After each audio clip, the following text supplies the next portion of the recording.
Good evening and welcome to another episode of Territory Talks. I am your co-host, Shaina Smith Archer, saying greetings from the Virgin Islands.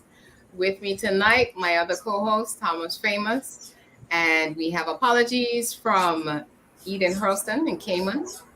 He's out for a good cause today. We're rooting for his son's little league baseball team, I think it is. So hopefully he has good news for us when we're back again. So Chris, over to you.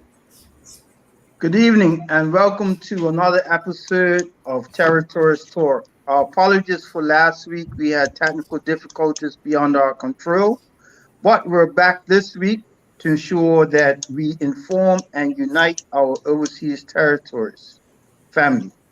So tonight we have a very special lineup for you. We have Mr. EDDIE Tingling-MILLER of the Cayman Islands Red Cross, who's going to give us a presentation on hurricane preparedness. Hello, EDDIE. Hello, good evening. Good evening. Good to be here. Also from the Cayman Islands, we have a double dose of Cayman Islands. We have Miss Wendy from Cayman News Service. How are you doing, Miss Wendy? I'm doing great. And let me tell you, it's always worth having a double dose of the Cayman Islands. Okay, mate. Okay.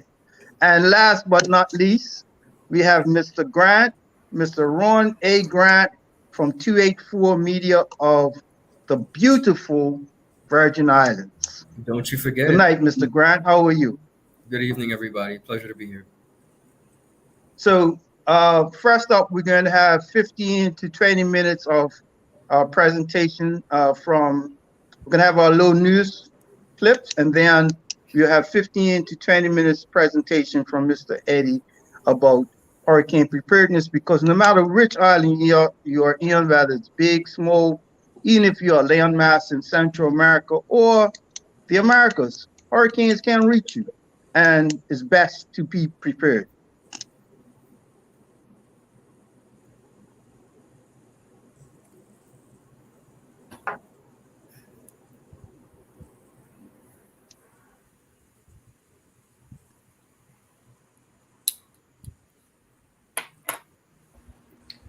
And All right, just a word. Go ahead. Pardon?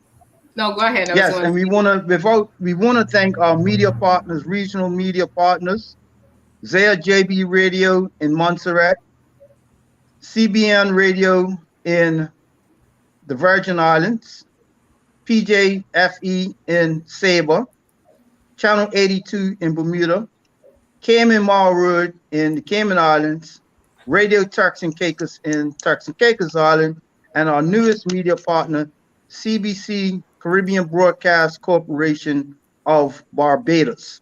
So as you can see, we are expanding, and we are grateful for our media partners for running our shows. Some will run it live and some will run the replay in subsequent days.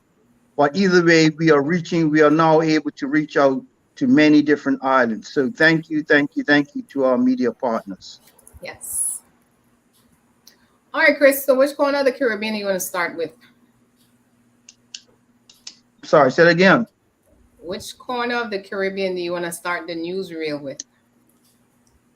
We could whichever reel you pick first. All right. So I think this was the big news. Let's start here. Yes. Honorable Mia Motley made the Time magazine 100 most influential persons of 2022. This is a major achievement, not just for the Caribbean, but for women in general, because as we know, we are a stage now where women are being recognized for their true worth. And if there's any Caribbean woman that has projected leadership beyond just partisanship, is the Honorable Mia Motley. Yes. Yes, it was a proud day for Caribbean women. I agree. All right, next up. Yes, a few weeks ago, the Prime Minister of St. Kitts, the Honorable Dr. Timothy Harris, let's just say, took proactive measures, and he dissolved Parliament. So we'll get into that later on with Mr. Grant. Mm-hmm.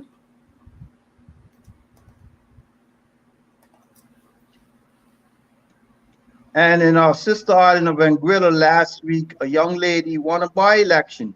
She won it convincingly in it's called Valley North, or the District 3. Ms. Rogers Webster. She got a total of 397 votes, I want to say, and the other two persons got less than 200 votes. So once again, women are showing their worth.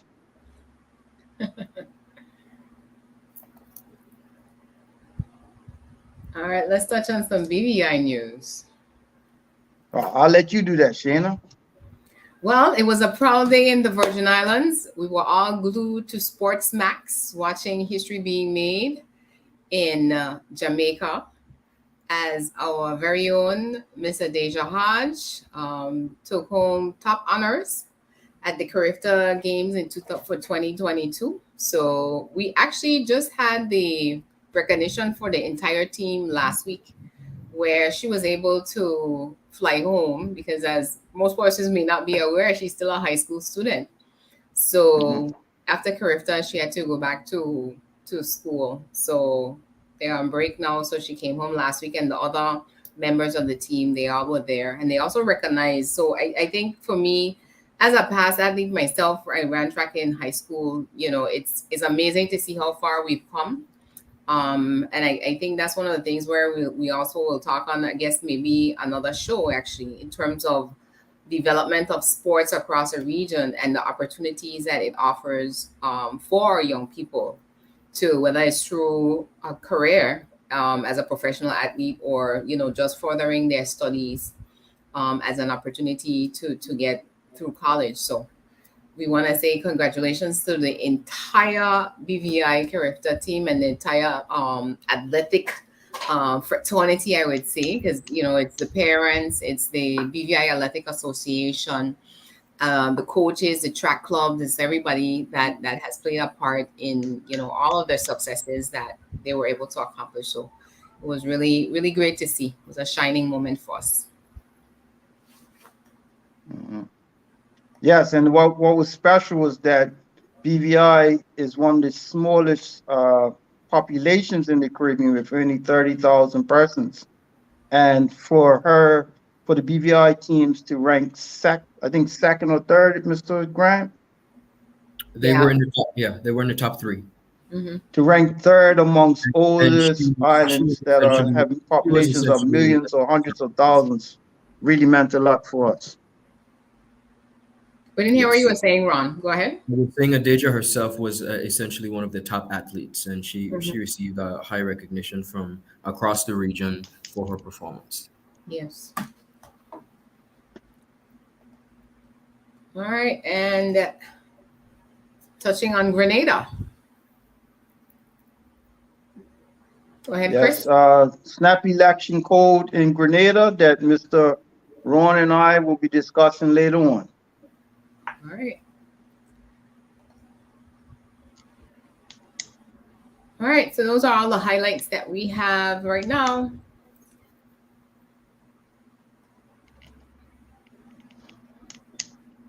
Okay.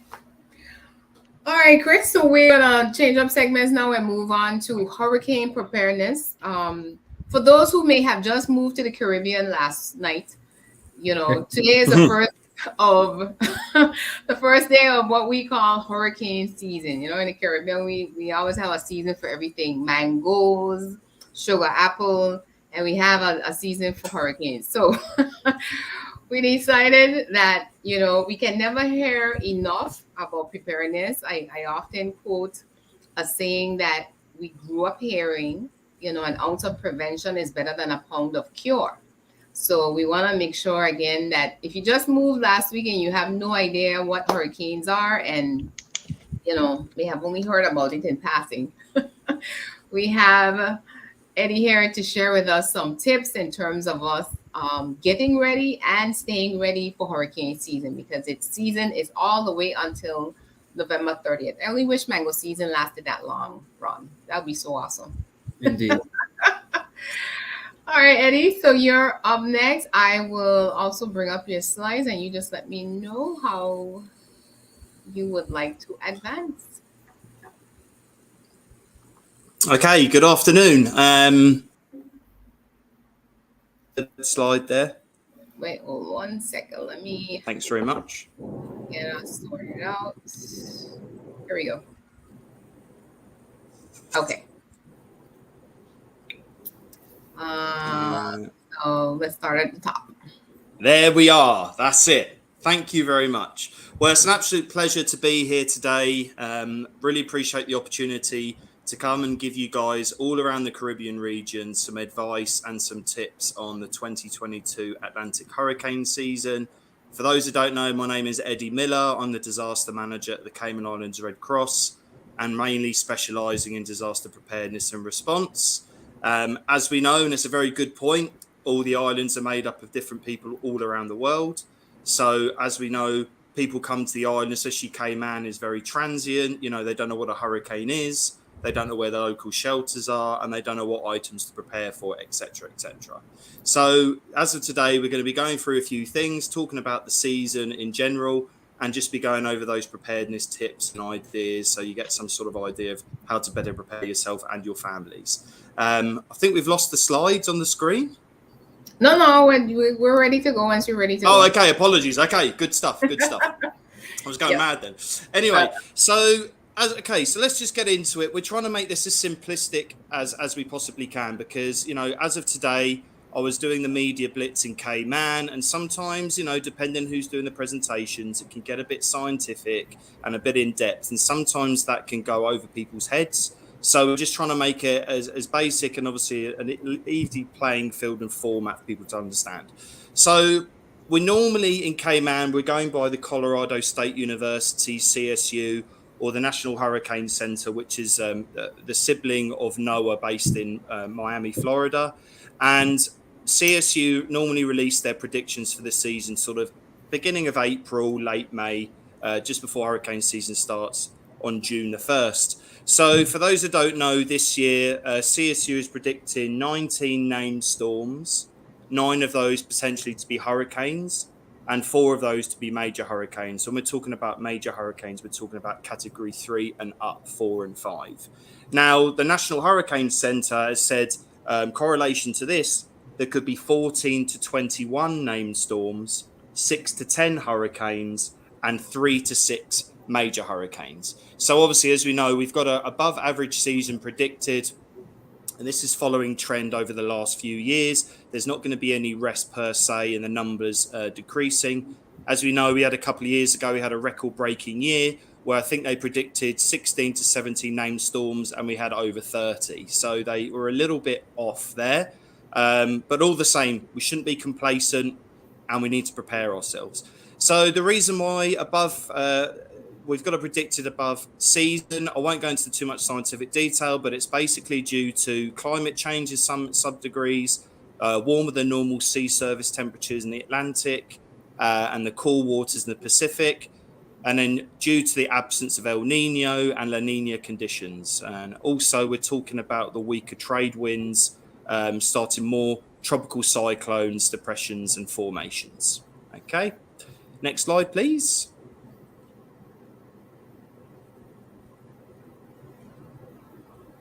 Thank you very much. So again, like we were saying earlier, people may have lived in the Caribbean all their lives. You know, some people have only been there 10 minutes. And again, we have to drill home every year as part of education in school when you're growing up. Everyone knows the basic things that you need to have in terms of preparing for a hurricane. But I know it's hurricane season. We shouldn't let it slide that other things could happen in the event. So, for example, regionally, we have volcanoes. We have earthquakes, tsunamis, God forbid. Cayman suffered some serious landfill fires over the last couple of years. So these are sort of items that you should have anyway, whether there's a hurricane or not. And I know we're talking about 6 months of the year. I would just treat it every month of the year have these things in your possession or in your home if you can. So when we're talking about sort of essential items of personal preparedness, we want everyone to have a gallon of water to have per person per day. Try and have a minimum of 3 gallons to last us 3 days, but we'd recommend that you have more. If it's a state where you're having water delivered to your home, maybe during the hurricane season, just add an additional water bottle to your order or delivery. That's how we would look at it. Stocking up on your non-perishable food items, in this case, canned goods, whether it's tuna, sardines, or whatever. I've seen some tinned cheeseburgers now you can buy in certain supermarkets. So it's come a long way since the good old days of eating out tuna out of a tin. But as we know, the shelf life on these things is quite significant compared to sort of dairy products and those sorts of things. Flashlight is essential with some spare batteries. I see a lot now in some department stores, and I know in other parts of the Caribbean you can actually get the wind-up radios now as well, which have flashlights built into them. They're very, very useful in the absence of lack of batteries. And to have a good first aid kit.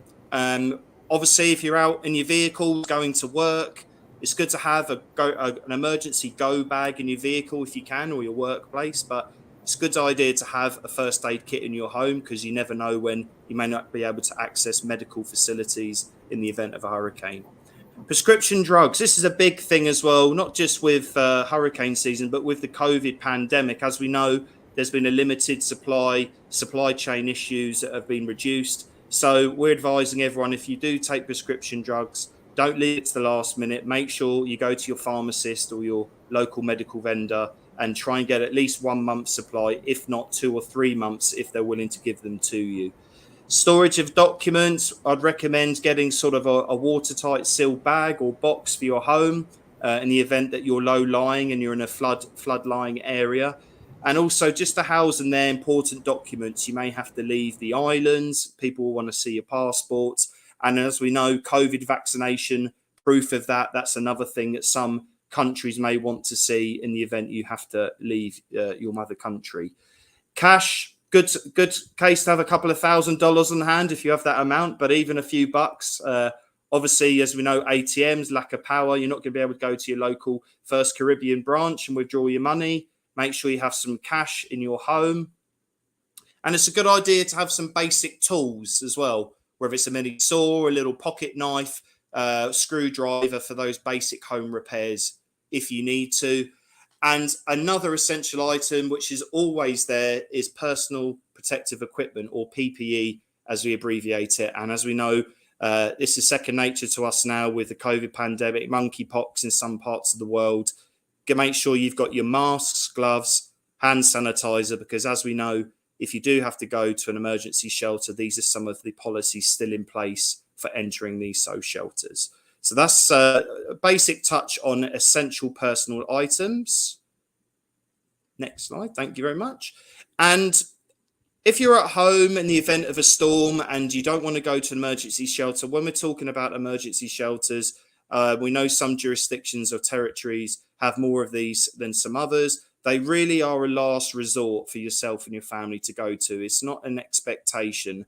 In Cayman, we have a capacity for 8% of the population, and we're really looking at the most vulnerable members of the community to go to these shelters. If it's a case where you are fortunate to go to a friend or neighbour's home and they've got hurricane-rated windows or hurricane-rated facility, we recommend that you would go there before going to a shelter. But all the same, have a good family disaster plan in place. You have no idea how many people don't know the local emergency numbers. I've had people come to Cayman thinking it's 999, as it is in the UK, when in fact it's 911, and they've been caught off guard there. Make sure you practice your plan with your kids. If you've got elderly parents or you've got grandparents, work numbers, make sure that your kids or family members know who to contact. Okay.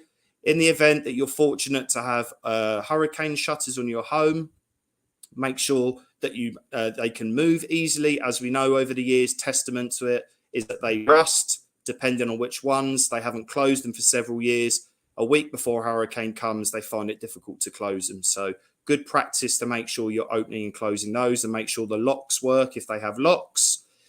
Talking about cutting back foliage and big trees. If your garden's got a big ackee tree or it's got a big avocado tree, make sure you're cutting back those branches, because we don't want those things flying through the air. God forbid, there's a lightning storm or a big hurricane and that tree is going to fall onto your property or someone else's, in that fact. Same with removing heavy equipment, vases, flower pots from your gardens.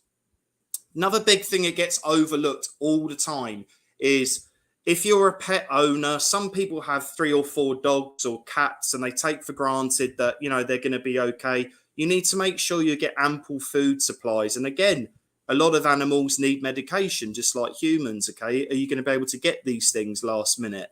Make sure you have ample things for your pets. Unplug small devices and appliances in case there's any sort of power surges or flooding coming into your home. Safety shields are a good idea if you can get them, plastic safety shields to put into your appliance or plug sockets. And again, if for the unfortunate event you do have water coming into your home, your workplace, do not use any electrical outputs until a professional is checked to make sure that it is deemed safe to do so. Next slide, please. Okay. And just to kind of wrap it up, just in the interest of time, obviously, when we're talking about the community, okay, people are moving to an area. They may not be familiar with where they're living. They may not know where the exits are, the entrances, the shortcuts. They may not know people in their communities, okay? So it's paramount. Have a good contact list of details of emergency services. Where's your local police station? Where's your local fire station? Where's your local shelter? You have no idea how many times I go into community meetings and say, please tell me where your nearest shelter is. No one knows where they are. The education's there. They're published all over the internet, social media, but people just take it for granted and don't check on these things. So shelter locations, make sure you know where one is to your local home, if relevant in your territorial jurisdiction. Know the vulnerable people of your community. Okay, there was one vulnerable community in Cayman susceptible to flooding. A lot of elderly local residents residing there, and due to the knowledge of the community, were able to identify who these people were before the police could show, before the fire service could show. We're going into the community, evacuating these people, helping the community, bringing them to shelters, hospital, etc. So know the vulnerable persons in your community. Take the time to get to know your community better. Okay, goes with evacuation routes. Could be that a bridge is cut off. The main road into town has got a tree across it. There could be another route that you're not familiar with, okay? Start thinking about different routes home. Might be beneficial for traffic purposes, especially in Cayman. I can speak to that. There is more than one way to skin a cat, as they say. But evacuation routes, make sure you know where you're going and where to avoid if it's low-lying. Similar to power line locations, if there's substations that have a lot of power line overheads, very worthwhile to avoid these areas. Do not get out of your vehicle if you're driving. If you see down power lines, could be there's electrical current there and you don't want to experience that. One thing right now, filling up on gas. As we know, some parts of the region, there's a shortage on gas and diesel. Speaking for everyone, cost of living, prices of fuel has gone through the roof in Cayman. I know it has in Bermuda and I know it has in Turks and Caicos. But all the same, don't panic buy fuel if you don't need it. Hurricane Ivan here 18 years ago in September, there were people sitting in traffic for nearly 4 hours trying to fill up their vehicles with fuel, and they still had enough fuel in their car to all along. So please only get it if you need it. And one of the most important things, depending on which media source you're checking into, is make sure you wait for the area to be declared safe before entering and exiting, okay? Just because the storm has finished and you look outside, there's no rain, don't go out and take a wander around the local community unless you are told it is safe. There could be a hurricane cordon in place by the police that you're unfamiliar with, or you don't know has been declared or deemed finished or finalised. So make sure that you hear those things before you go out wandering around and driving around into certain parts of your communities. And I think that is it. Very short and sweet, to the point, but I think most of us get the idea of what I'm trying to say. It doesn't matter what time of year it is. Make sure you get yourselves prepared, get yourself a good family plan, and make sure you're not rushing to the supermarkets last minute to panic buy these items, because as we know, they're not going to be available. Mm-hmm. Well, thanks for that, Eddie. Real quick, where can persons get, let's say, for example, an example of a family plan so that they can create their own? Are there resources on the Red Cross's website? Yeah, absolutely. I mean, to be honest, if you went to Google and put in, family plan, hurricane awareness, there'd be a whole list of credible sources. Red Cross would be there, the Federation website. I'm sure a lot of government entities, the disaster offices for each region would have that on there. But they don't have to be in too much depth. I think when people think of a plan, they get a little bit anxious and say, oh, don't have the time to put it together. But it'd be very simple, just basic information, cell numbers, contact numbers of people, where people live. And obviously, if you've got young kids and you're fortunate to live in a big home, areas to avoid, not to go out of the front door, those sorts of things. And make sure you're practicing those things as well. You don't want to write it all down, put it in your cupboard and then not look at it for 10 years. These are things that we want to be articulating ourselves, get it in muscle memory so people know exactly what they're doing. Okay. Awesome. Christian, any questions for Eddie? No questions. Very great presentation. Just from a governmental level, is that we noticed that Cayman Islands has its own Cayman Islands regiment, and Turks and Caicos now has its own regiment, because one of the things at one point Bermuda was the only overseas territory that had a regiment, and generally what used to happen is once a hurricane hit anywhere in the overseas territories, the Bermuda regiment was sent to assist in disaster recovery, I guess you would say. But now it's good to see that each island, not every island, but more islands are now having their own disaster recovery elements, I guess you would say. So and what that does is that builds that network that, let's say, so God forbid something happens to Bermuda, Cayman Islands could possibly send some assistance to us. They actually have 2 helicopters, which are no other OTA. So we know that climate change is real. Climate change is not reversing. And we know that we are going to have Category 3+ hurricanes. So it's just a matter of not if, but when and where. So thank you, Eddie. And we hope to have you back hopefully under peaceful circumstances. Anytime. I'll be back whenever you want me. Pleasure to be here. All right. Thanks for coming. Cheers, Gov. So we just have one tip or a comment that came from our viewers, and mentioning that we should also remember that our businesses need to have an emergency plan so that employees know what should happen in the event of a disaster. So that's also a good tip to add to all that he just presented. So that was great. All right. Mm-hmm. Okay, I think we lost our other guest. Let me add her real quick. Oh, she is. Okay. All right, Chris. So again, let us real quick before we change gears, remember our sponsors. Let me bring them up. Our media partners, sorry. And they are ZJB Radio in Montserrat. We have CBN Radio 90.9 FM, one of our stations here in the Virgin Islands. Saba Radio 93.9 FM. Last year was their 50th anniversary, so we're still wishing him that.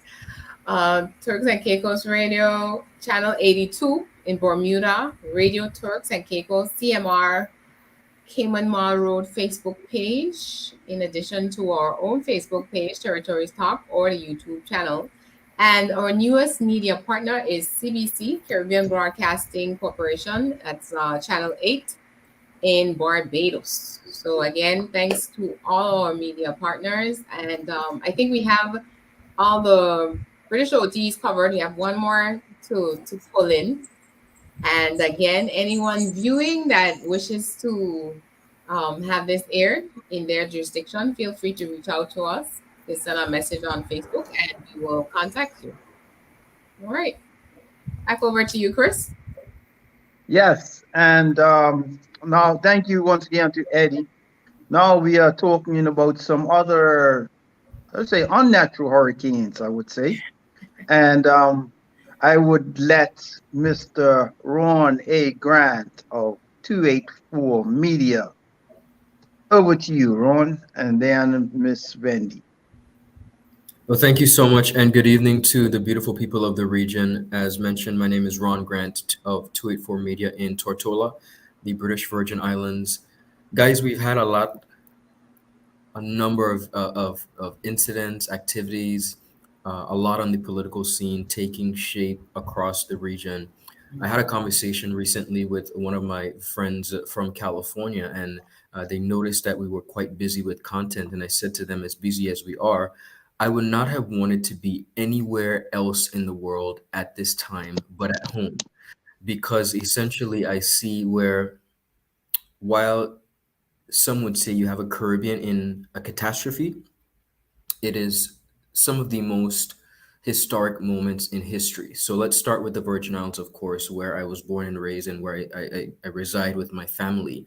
The Commission of Inquiry and the recommendations, the 40 plus recommendations that have come forward, and then also to the unfortunate events that have led to the arrest and detention of our former premier and one of our officials for the Port Authority. Now, in having conversations with our regional partners from Turks and Caicos, as well as Montserrat, one of the things that I've been hearing as it pertains to the COI, and I don't think that many persons across the region are paying attention to it, is that the events of the Commission of Inquiry, the events that have taken place in Montserrat since 80, 89 to 92, and then in the Turks and Caicos later on, and other OTs as well, are not isolated incidents. If we look at the trajectory of history and the developments of how the UK has ruled in its effort, we cannot separate them. Now, while in our case, the events of our former premier, some would question whether it's a coincidence, some would question whether it was, the orchestrated. We cannot separate the events on a regional level, because if you look at it, it strategically aims at particularly one thing, and that is, in a nutshell, forcing OTs and the citizens of OTs to somehow feel that their local people are incompetent of service, their local people are not worthy of leading. Okay, so when we look at the COI, we look at the events of the honorable former premier, that is, you have to question, what are we doing wrong? And one of the reasons I say, what are we doing wrong, is because when you segue to such high level leadership, now let me just interject and say, no Caribbean leader, no leader in general, no political party, no government is subject to not having some level of high scrutiny in all aspects. But when we segue to Caribbean leadership, a great example would be Mia Motley. Okay, and the reason I say that is because recently, as we all know, she was named one of the Time magazine's 100 most influential people. And I think holistically, one of the reasons that is and why that took place is that Mia Motley, PM Mia Motley, did not, while her island might be small, she didn't think small. And I think a lot of our leaders are not necessarily connecting the dots on an international level. When you can holistically attack issues such as climate change that are strategic in how your country would turn out, and you could develop that and you could articulate that very passionately on a national level, I think that's where we need to be heading to. Sometimes, in my opinion, in interaction with local leaders and speaking to many of them across the region, we see where their vision is essentially tunnel vision. 25 square miles, for example, take the BVI, for example, and we somehow feel as though that we are just 25 square miles. Segueing back to the Commission of Inquiry, one of the things that many of the persons who participated in that investigation sometimes fail to realize is that the entire world was watching. And if we consider those ramifications of our actions when we know that there is a microscope on us, I think that we would act differently. Speaking of a Caribbean in somewhat of a catastrophe at this time, I want to segue to the St. Kitts and Nevis. Of course, we know that they have had, like you mentioned earlier, that they dissolved the House. Of course, a political war where a unity government is now no longer a unity government, and we see a struggle for leadership. We now in the Virgin Islands, just bringing comparison, have now formed a unity government. Two members of the opposition have joined the government. Two cabinet members have now stepped back and are now backbenchers. They have surrendered their ministries and swapped essentially. We see where the unity government concept, in many cases, and I think if we're honest with ourselves, many persons may think that it is the step in the right direction in the initial stages. But like in St. Kitts and Nevis, we see where when the final analysis comes and there is a separation of power, there is a leadership opportunity, we see where that structure very quickly falls. And that is what we're seeing in the Federation of St. Kitts and Nevis. Of course, with Dr. Timothy Harris, the Honorable Timothy Harris, and the Deputy Premier, Sean Richards, as well as Mr. Brantley of the CCM over in Nevis. So you have essentially three political parties, three or four, that are now battling for that leadership.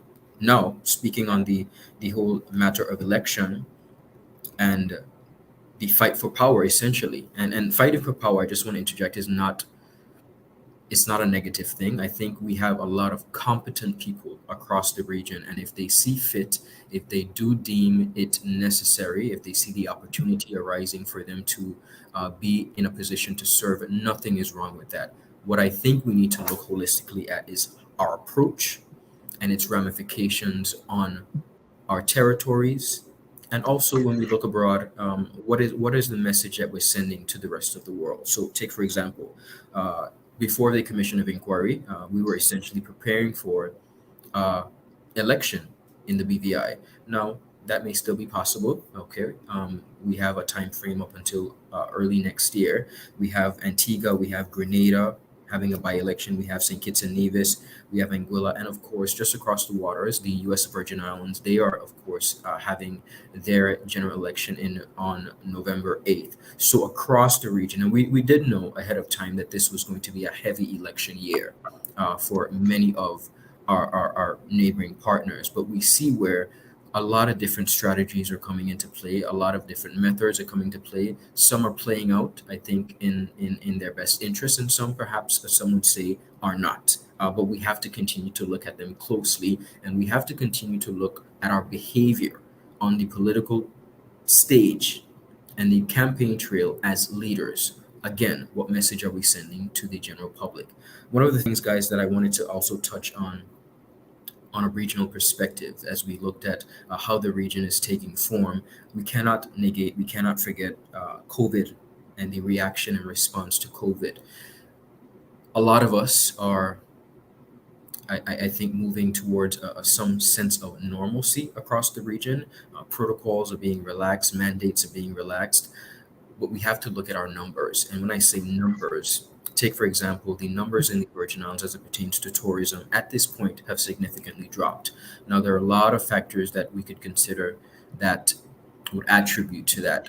But what role are we doing essentially to play and making sure that our various industries, because COVID came like a wind, as we know, and really shifted the trajectory of events. But with all that we've been through, how are we now learning from our mistakes? I don't think that we are, in many cases, learning from what we're seeing on an international stage. Now, some would say we could not prepare for this. This was something unexpected.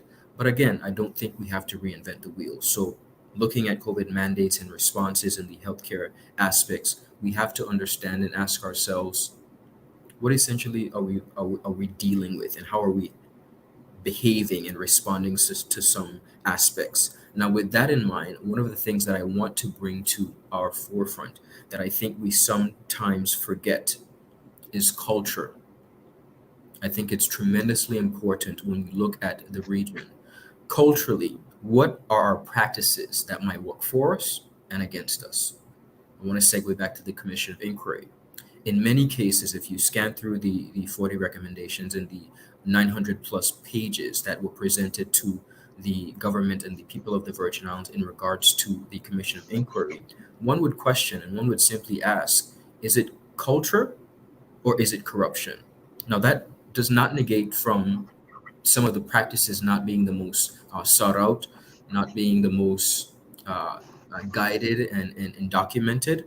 But when you look at a country and countries on a whole that have survived and made it their business to impart practices that they feel would be to the betterment of the people of the Virgin Islands or whatever territory in spreading the wealth, you have to question whether it is culture, again, or corruption. And I think as Ron, yes, go ahead. just hold that thought, because I think we're on the cusp of a very interesting debate. I want to let Ms. Wendy come in and speak for a few minutes, and then we'll get back into the debate of culture versus the other C word that they love to say. Indeed.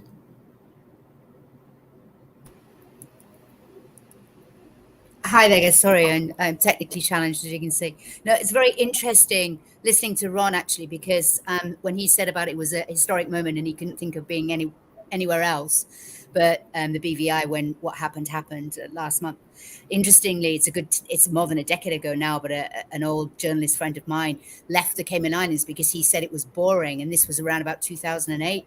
And literally, it must have been the next 3 weeks later, our entire police management was suspended from office on the basis of a corruption investigation. I don't know if any of you remember that, but back in, it went on for a long time, Operation Tempora, which was looking into corruption within the Royal Cayman Islands Police Service. And it is important, if you're a journalist, to be in a place. And just because for a minute or two, it might be just all Pirates Week and, hoop-de-doop down at the beach.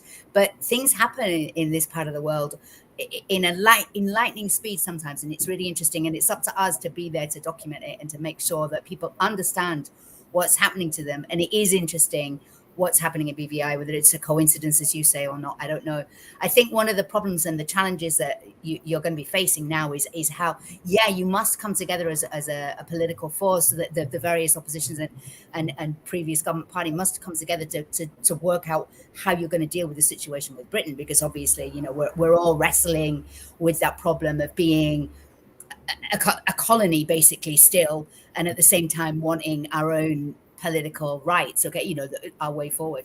One of the things I think that we've suffered from over the last few years with our governments, although we're relatively stable, is this idea of unity. Everybody always wants politicians to be having a big old love-in and sitting around and sharing, but all that happens is massive compromises are made and you don't move forward. And I think, we're struggling with the same issue right now with our government and dealing with climate change. Climate change is very much at the forefront of the news in the Cayman Islands at the moment in time, like from development, the issues of development, the fact that should we or shouldn't we get crews back or all the rest of it. But climate change is massive. And we have a very, very clear division because we have a coalition government that's made up of independents. The Premier is one of the foremost climate warriors in the region, not unlike Mia. He is all about it. He's laid it out there. He'll do whatever he can to preserve the environment, but he's got a cabinet of people that disagree with him. Mm-hmm. And that's part of the problem. And that compromise of when you're wrestling with really important issues and you're all sitting around a table and you have that collective responsibility and you can't agree the way forward, then it just stalls. I'm all about, voting for. It might mean that not everybody's going to be with you, but it means that you're going to put your policies forward. You're going to roll out what you want to do. And that's, I think, one of the issues that BVI is going to face now is like, is it time for you guys to talk about independence? Because the thing is, there isn't time. You're in the same boat as us. You've not got time to deal with this for now. You too are also dealing with the same problems that we are about climate change. But anyway, that's my 10 cents worth.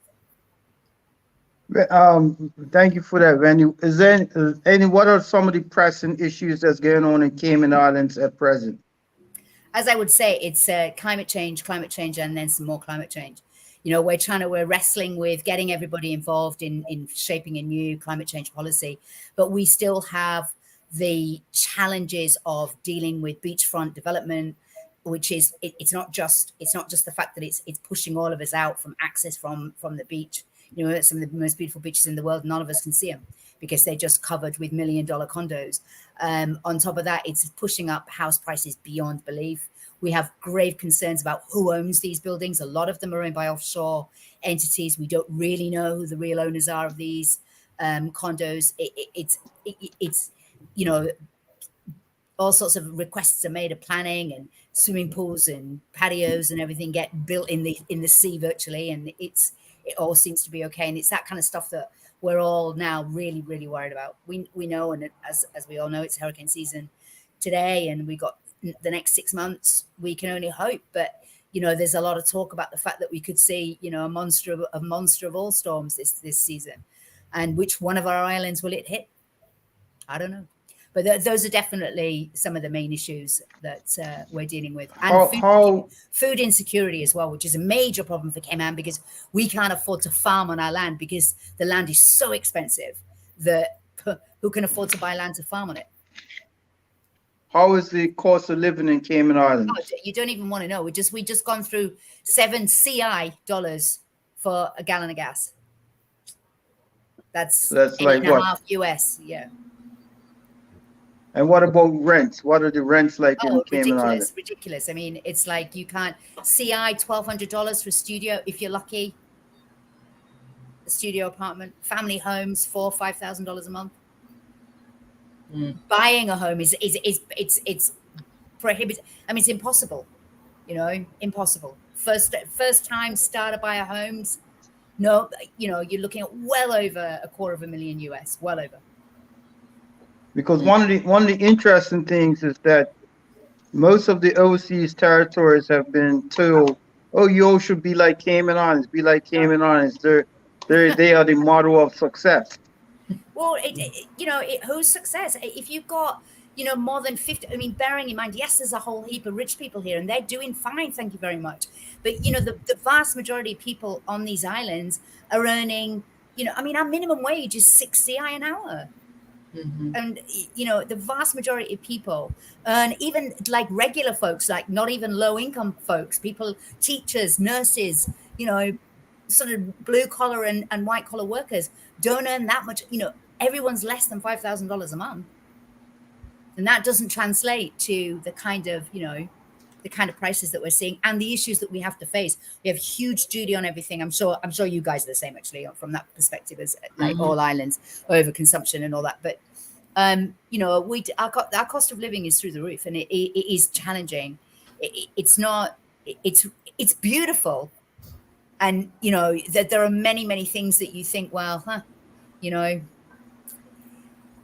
it's worth it, but it's getting harder and harder. I find it increasingly difficult. I must admit, I worry a lot about what retirement means, and I think that's what we're seeing right now, is that our pensioners, people who are on fixed income, worked all their lives for government or whatever, and they're drawing a small pension. This is impossible, the cost of living for them.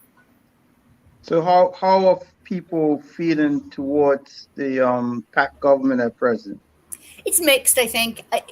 There are a likable bunch of guys, I think, and girls. I think everybody thinks they're a lot less corrupt than previous administrations. Certainly the Premier. The Premier is well liked, and certainly clean hands and all that. But there are issues of the fact that there's a clear divide in the cabinet, really. You can see, sort of factions emerging, and the fact that not everybody is on the same page about everything. And that's what happens when you have this love-in. It's all well and good voting for independence, but what does that mean when it comes down to policy? At the end of the day, governments are supposed to say what the policy is, and it's very difficult to roll out policies when you can't get agreement in the cabinet. Mm-hmm. And what's the any questions from you, Ron? You're the professional journalist, sir. Well, Wendy, I want to thank you so much for a lot of what you shared. One of the things I want to ask you, though, with all that's been going on at Cayman, what are the residents themselves doing? What's the dialogue like? Because I find many times in some of our Caribbean countries, residents may feel uncomfortable. They may not be fully supportive of incidents, but we become enablers. And by that, what I mean is that we simply become silent. And I wanted to know, what is it like on the ground as it pertains to citizens and their dialogue? What's the conversation like as it pertains to all of this stuff, cost of living? How are they speaking up at all? We have a significant number of armchair warriors using social media, but to actually get people on the streets is extremely difficult. Mm-hmm. And to get people to stand, but social media to a certain extent has put people in a position where they are more likely to expose who they are, because they don't have as much choice if they're posting. Our website was famous because back when we started in 2008, we were the first not social media then, but website that allowed anonymous comments, because we had a lot of issues relating to government workers who weren't allowed to comment. And so we decided that we would do it, and it shocked and horrified people, but they got used to it. But now on social media, what the problem is in Cayman is that people are just not yet ready to really hit the streets, and I think right now the PACT government it's only just done its first year. People have been very generous in giving them space, but I think the cost of living and the climate change issues are getting to a point where I'm not so sure that that it'll be confined to just the social media keyboard warriors. Understood. It's interesting, Chris. Every week or every episode, I would say, we always hear those echoes where sometimes we think it's only our struggle, but we realize the same thing is happening across a region in maybe a different shape and form. Yeah, I think sorry, go ahead. No, go ahead. Yeah, if you're fortunate enough to meet persons from each island, it's the same thing. It is literally cost of living, lack of opportunities for locals as far as housing. It's the same issues. The dollar value made is a variable, but it's the same issue. And one of the things that as persons in different islands, before social media, we didn't get a chance to speak with each other. You might have saw a news clip here and there, which is a very, tainted, whichever way the journalists want to taint it. And so you get a snippet of what's going on in an island, and you don't really get the full picture. But now with social media, WhatsApp, Instagram, all this sort of thing, we have a little bit more composite picture of what's going on each island. And it's like, oh, you guys are going through the same thing as us. Oh. Yeah. Yep. Yeah, that's so true. Yeah, man. And I want to thank you for your work. I've been following CNS for quite some time, because that was one of the few ways I was able to get news from Cayman Islands. So I just want to thank you for all the work that you've done, Ms. Ledger. Thank you. Appreciate it.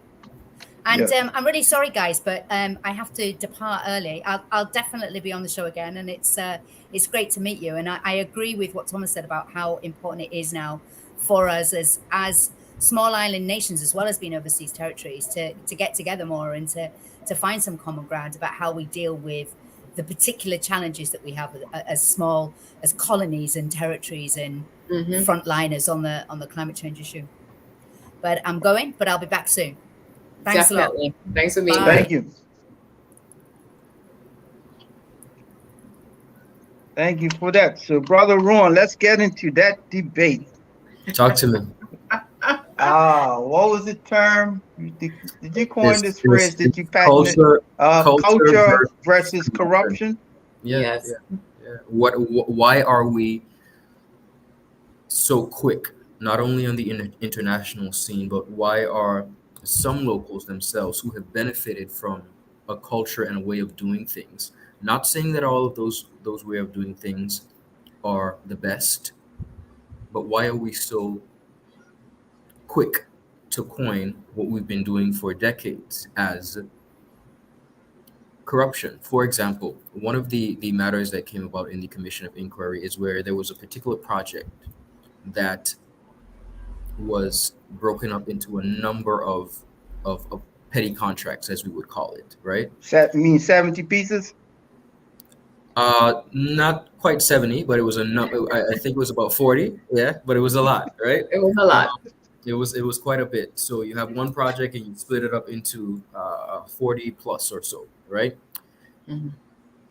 In our defense, and this is a mechanism that has been going on even before my time, before I was a child. I am proud to say that I'm an '89 baby, so I'm a young journalist. I'm a 32-year-old professional, but a lot of these systems have been in place before my time, where you have a project and instead of giving Sheena or Thomas the entire Chris the entire project, you want to split it up because you want to give somebody an opportunity to eat. That is how our economies essentially have been run for a number of years and essentially spreading the wealth. That's an example of how, particularly in our COI, and it might be debated, and that's okay, where culture, a way of doing things, has been easily coined as corruption. Is the system flawed?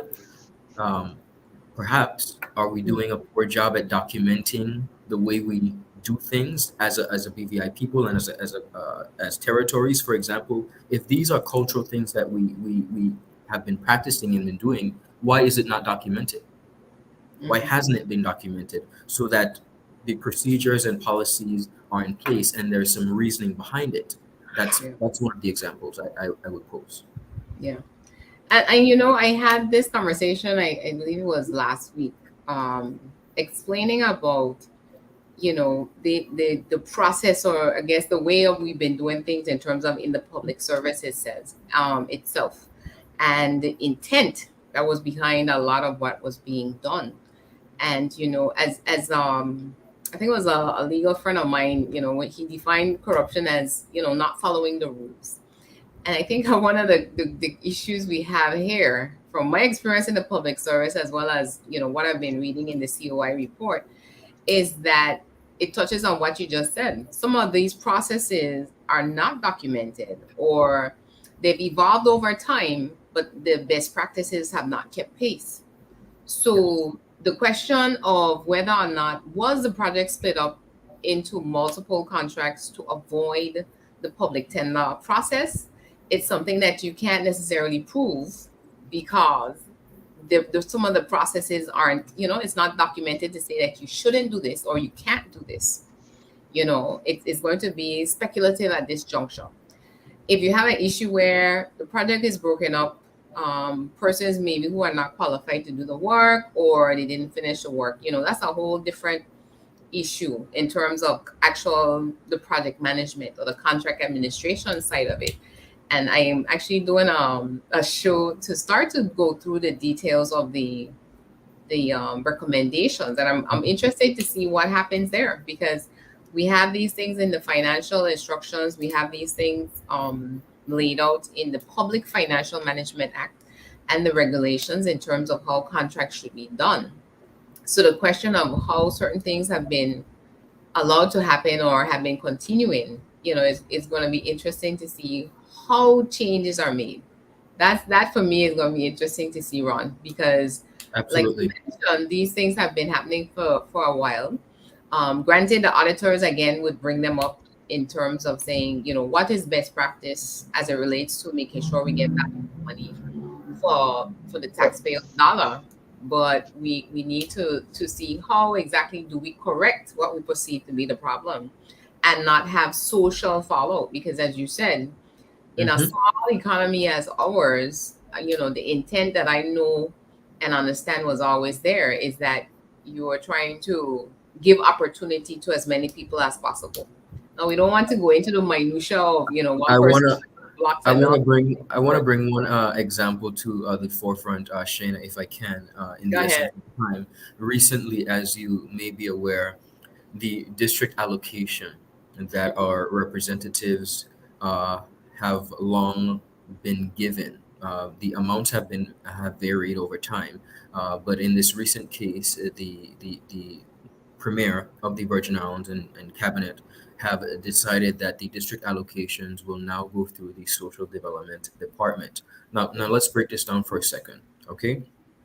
First of all, the social development department, as small as our territory is already overextended.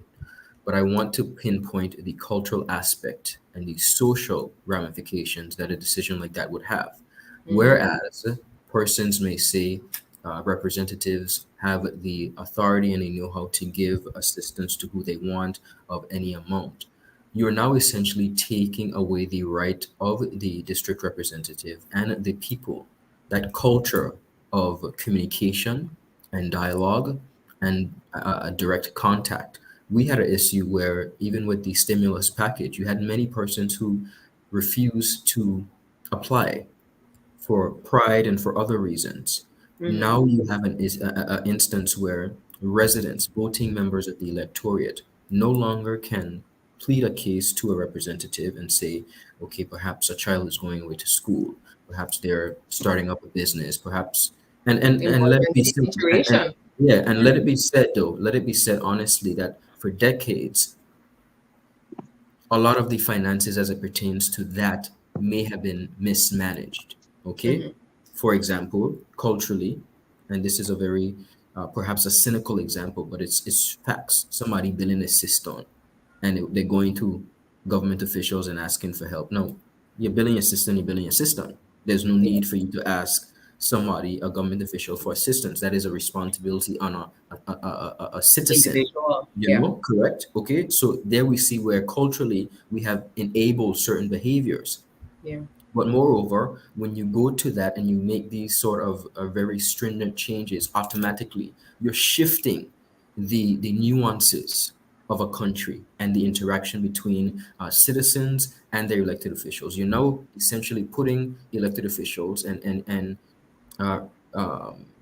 bringing them down to simple policy makers, which is nothing's wrong with being a policy maker, but you're belittling their abilities to manage and to help the people, but you're also taking away citizens' right to easily and accessibly go to their elected officials and plead their case. Culture.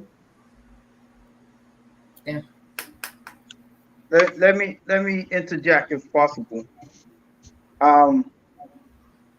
What I find interesting, again through social media. If we went back 50 years ago, we could easily been painted a picture that the way that things are done in the Caribbean, whichever island, is culturally not right. It might be culturally right, but process-wise is incorrect. And that doing things the English way is the only way. What COVID and the response to COVID has proven in England is that even in England or the United Kingdom, let me be clear, they didn't follow processes. They didn't follow procedures. The UK government under Boris Johnson has had to write off $5 billion in useless PPE because they just gave contracts without due diligence, without vetting proper manufacturing standards. The list goes on. The point being is that how can they now come to the Caribbean? They're going to start with Virgin Islands and work their way through all the overseas territories. Absolutely. How can they now come to the Caribbean and tell us that, oh, you didn't follow the procedures, mate? Really? When did we give away $5 billion worth of stuff? We never had it, right? To your point, Ron, where there's balance. In Bermuda, MPs are not given constituency allowances, right? If someone needs social assistance, they have to go to the financial assistance thing, and then there are qualified social workers, case workers who vet whether this person really is in need and what they should get. So there is some balance, and it does take away the autonomy of the elected official. But what it does also, it's a safeguard where that elected official could never be accused of handling public money. So absolutely. I think that what's going to have to happen in the VI, beautiful Virgin Islands, is that there's going to have to be some level of middle ground, because Yeah. there could be, how can I say, just because you're paranoid doesn't mean they're not after you. So in that to say, just because our culture dictates that this is how it should be done or how we have always done it, Mhm. does not mean that we can't modify to nullify the next generation of leadership being accused of corruption, right? Yeah. And that will essentially take a shift in mindset, a Yeah. shift in thought process for the people of this territory in order to understand the way forward. Yeah. And that's going to be key with all the changes that are coming, because Absolutely. I think that's probably where a lot of anxiety is even starting with that first announcement. I was saying to somebody, you definitely won't be seeing any new applications going in, but there has to be a transition period where persons who are currently receiving any kind of assistance, they have to be vetted and pass through the criteria to see whether or not it was a legitimate case. And if so, they continue with the new system that goes into place. So I just hope that from the government's standpoint, that it's not going to be a flip of a switch, but that there's going to be a time of public education and explaining, this is what is going to happen, this is how it's going to happen. But one of the things I thought about, though, Ron, in terms of the new role, I would say now that the members of parliament will have to take on is really to be more, as it were, representative, because you know how it goes sometimes. Just trying to navigate the most simple of processes in the public service can be daunting.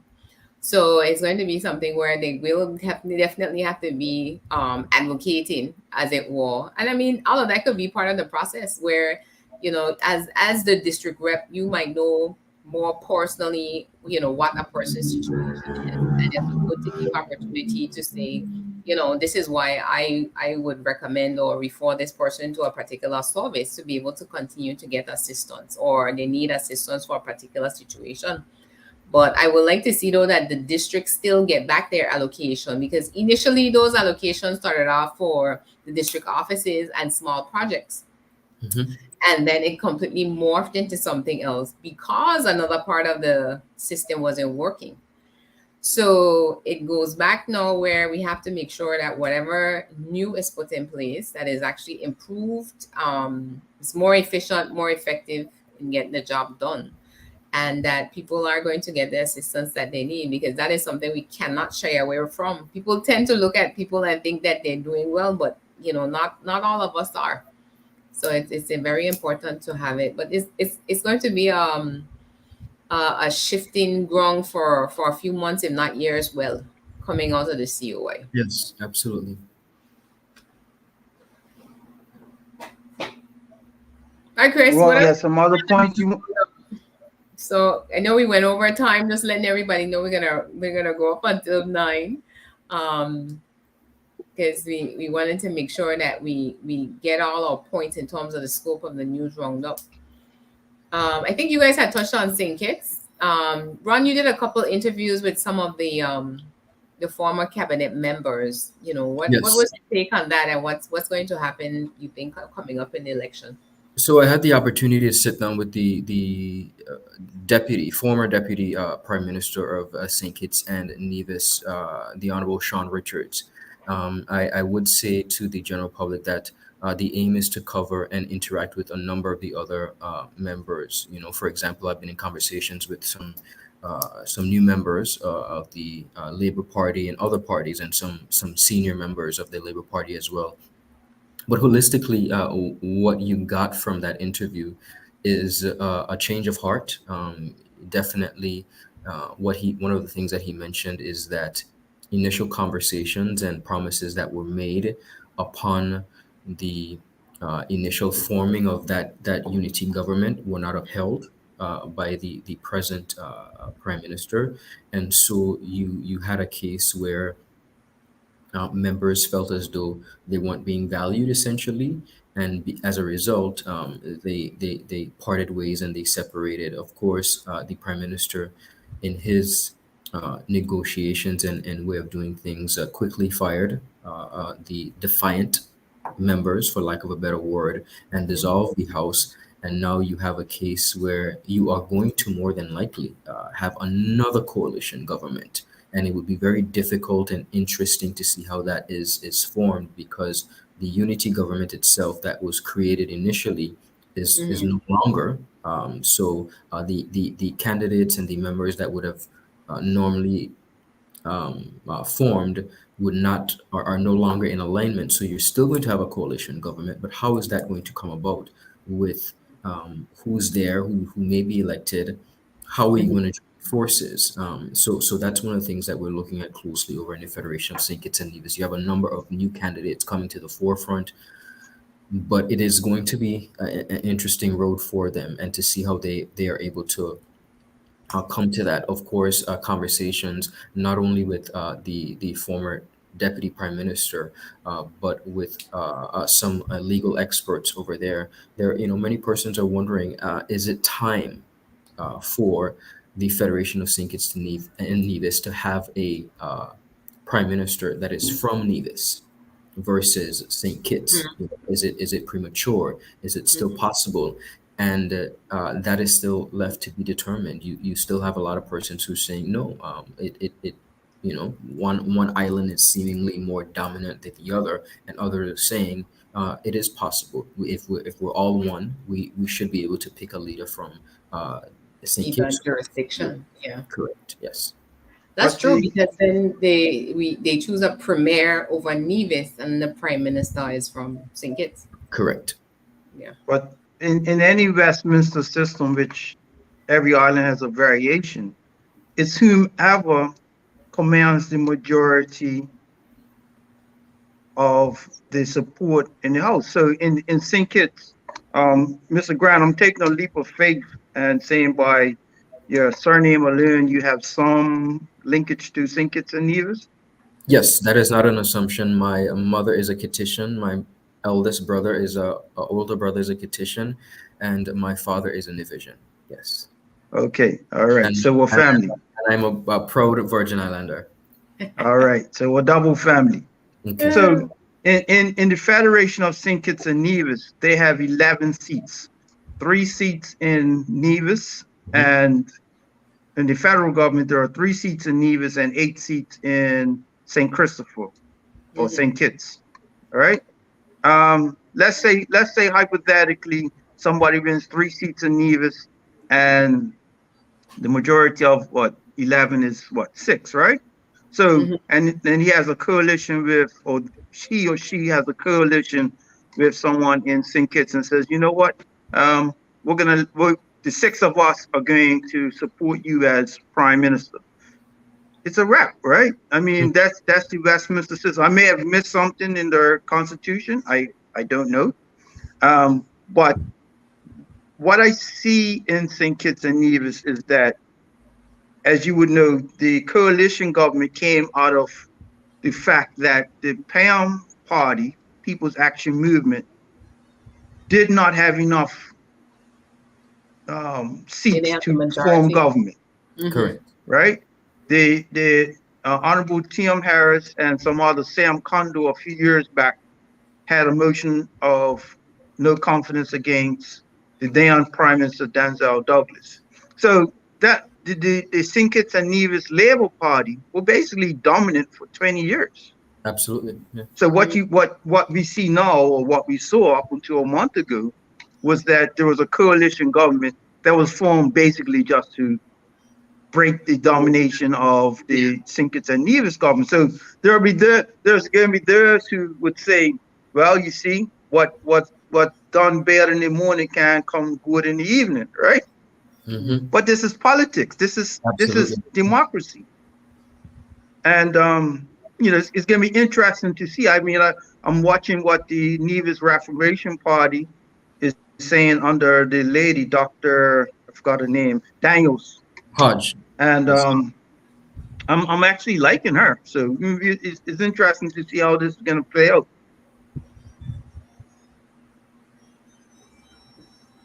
So when is the elections? They have not actually declared elections, if I'm correct.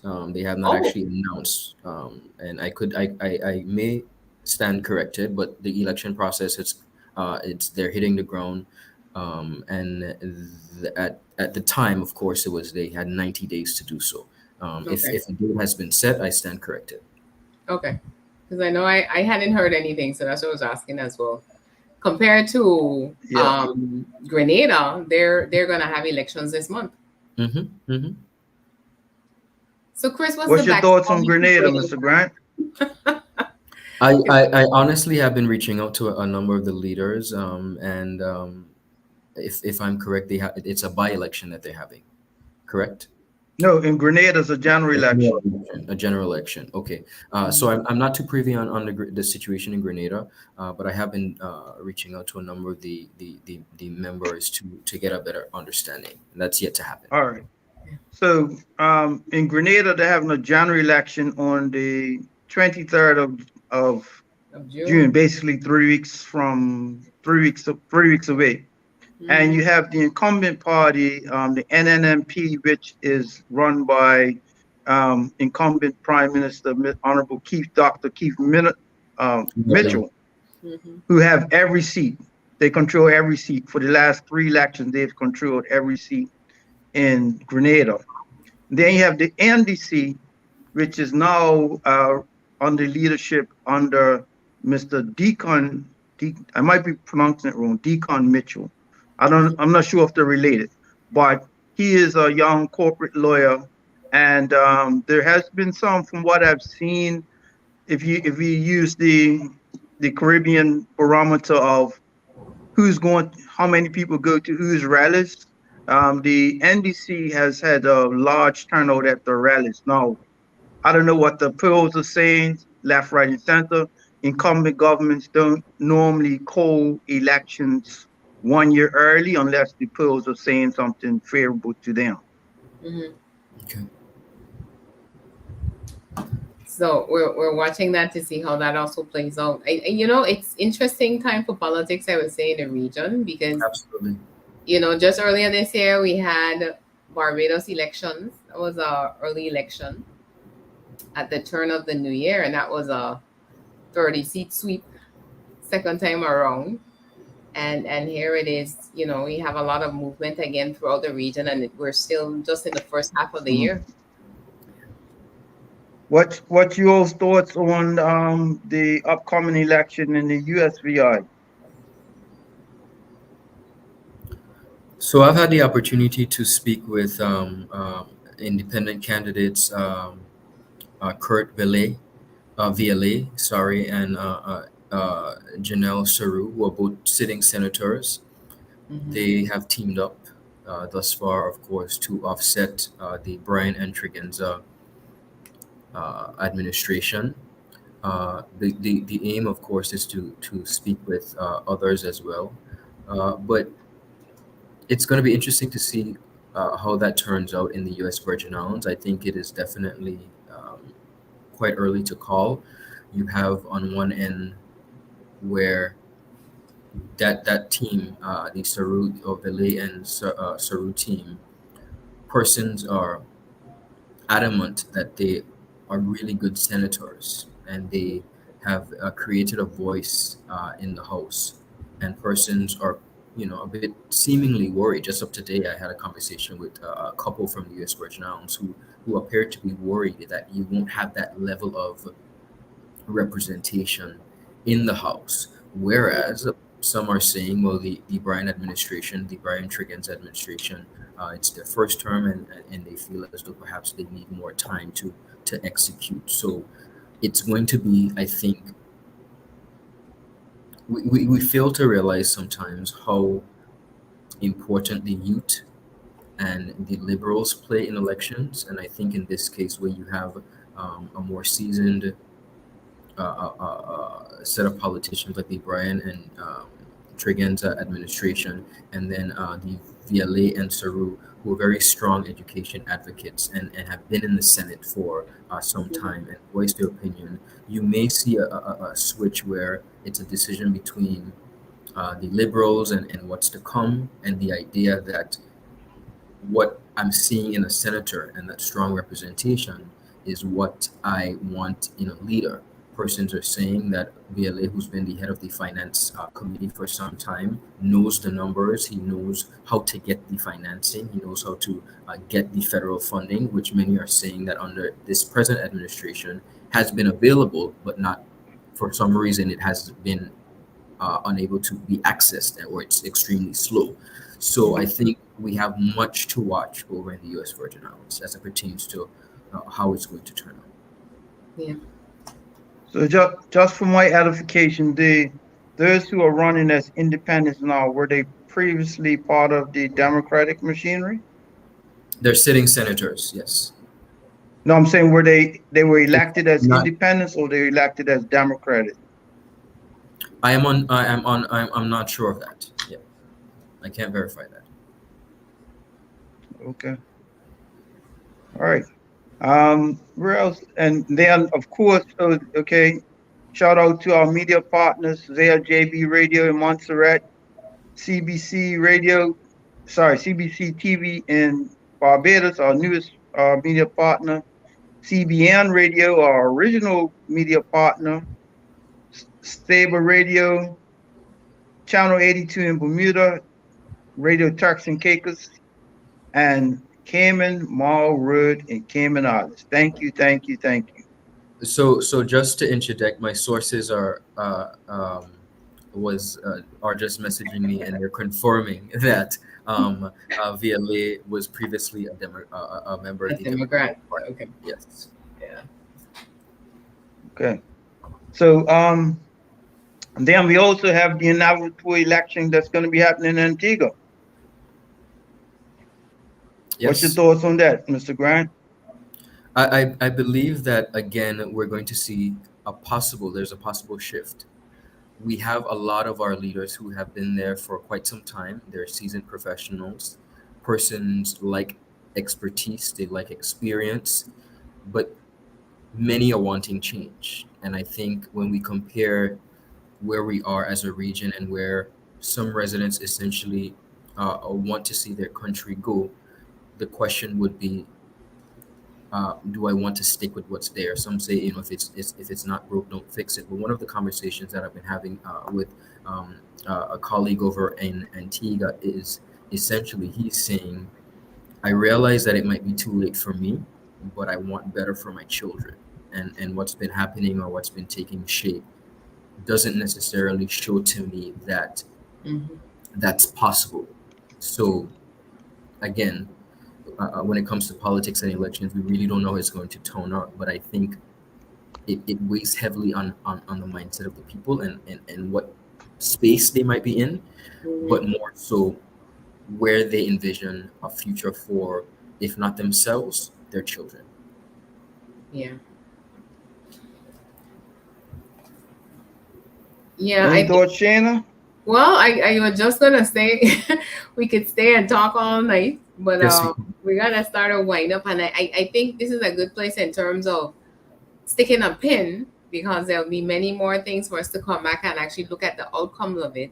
But definitely what I think one of the things that has been playing in my mind is in terms of, how well has the political machinery been working for the people, and whether or not term limits are something that will help to stave off some of these issues that we see. Because if persons go into office with a different motivation, that you need to get things done within, let's say we have 3 terms, that you stay focused on that versus focusing on getting reelected as many times as possible. And because, like, for example, the situation with Grenada, Antigua, a lot of these are long-standing politicians that have been there for, probably 10, 20 years, and there's no infusion of young energy and new ideas that have come along the way and may have moved the development of the countries much further along in those cases. So it's going to be something for us to pick up another time, Chris, in terms of looking at that and having Ron and possibly some others from throughout the region for us to start to look at, whether it's the Westminster system or any other system, I think it's time for a renaissance when it comes to our politics, because we have a lot of major issues on all of our agendas, national agendas, that need to be addressed. And you need your best minds at those tables making the best possible decisions. Brother Ron, anything you want to wrap up with? I want to first of all thank you guys for the opportunity and the conversation and lending my voice to it. Rarely do I get to speak on how I actually feel, so this opportunity to be welcome home, brother. Welcome home. take the hat off and really share. But one of the things I would like to leave with the general public is that sometimes when we look at Caribbean brothers and sisters in our region, we kind of like to separate ourselves sometimes, and there is no need for that. That is why I love Territory Talks so much, because if we understand nothing, we must understand that we are all connected. Our decisions, our successes, our failures are all intertwined, and they all affect each other. So if we could keep that at the forefront of our minds, not only as leaders, but as citizens, then yeah, we might be in a better place to move forward. Definitely. So, yeah, I echo that, because, as I said, you've been doing some great work with 284 Media in reaching out and giving exposure to persons, not just politicians, obviously, but persons from other parts of our region. And one of the things that in each of our island groupings, we become very insular and think, well, our island is all about our island, and forget the other 700 islands. I'm exaggerating there, right? But persons who live outside of our region see us all as one, right? But we don't see ourselves as one. And one of the missions of this show is to give voice to everyone. And as we all know, the smaller islands have not really had a fair voice in regional media. So we are going to create our own catwalk, for lack of a better term. Yeah, definitely. most definitely. Yeah.